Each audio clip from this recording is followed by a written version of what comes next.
నిజానికి తల్లులు కూడా పిల్లలు త్వరగా తినాలని అదొక చాలా ఆ! Bad habit. కుక్కి పెడుతూ అవును. ఉంటారు. టీవీ చూసి పెడుతూ ఉంటాడు. వాడికి చిన్నప్పుడు మనకి ఫుడ్‌తో ఎలాంటి అనుబంధం అంటారు. తినాలి కాబట్టి తింటున్నాం. ఒకవైపు ఫోన్ అంతే. పట్టుకొని, ఒకవైపు లోపల పడేసాం.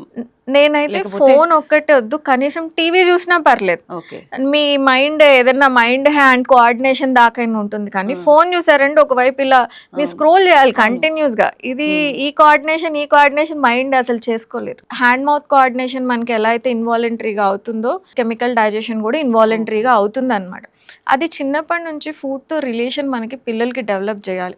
ఆ రిలేషన్ లేనప్పుడు రేపొద్దున వాడు ఫుడ్‌ని పనిష్మెంట్ లాగే చూస్తాడు. నమిలే విధానం. దాన్ని ఎట్లా చెప్తాము? పిల్లలకైనా నేర్పించడానికైనా? పిల్లలకి నేర్పియాలన్నా బై డిఫాల్ట్ టెక్స్ట్ బుక్స్ చెప్పేది ఏంటి అంటే మాస్టిగేషన్ అంటాం. అంటే ఈ ఆవులు ఇవన్నీ ఎంతసేపు అయితే నములుతాయి, ఒక సాఫ్ట్ యాపిల్ సాస్ కన్సిస్టెన్సీ వచ్చేలాగా నమలండి అని చెప్తాం.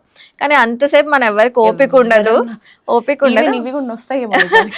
యాపిల్ సాస్ కన్సిస్టెన్సీ అంత లేకపోయినా you should know when to swallow. అది మీకు ఎప్పుడు తెలుస్తుంది? నేనేదో 2 టైమ్స్ నమలండి, 3 టైమ్స్ నమలండి అని చెప్పినంత మాత్రాన మీ మైండ్ దాన్ని ప్రాసెస్ చేసుకోలేదు. అది బై డిఫాల్ట్ మీ బాడీ మీకు ఇండికేషన్ ఇవ్వాలి. So this is the time you can Gulf it down అని మీకు ఆ ఇండికేషన్ మీ బ్రెయిన్ ఇవ్వాలి.